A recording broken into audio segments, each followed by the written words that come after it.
కొంతకాలం కిందట బ్రహ్మదేవుని ముంగిట రెండు ఆత్మలు కోరుకున్నవి ఓ వరం.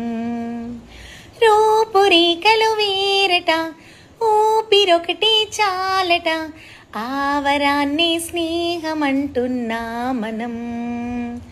కంటి పాపను కాపు కాసి జంట రెప్పల కాపలాగా నిండు చెలిమికి నువ్వు నేను నీడనివ్వాలి.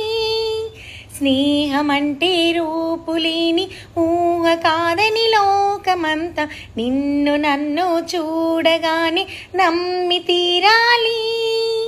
కొంతకాలం కిందట బ్రహ్మదేవుని ముంగిట రెండు ఆత్మలు కోరుకున్నది ఓ వరం.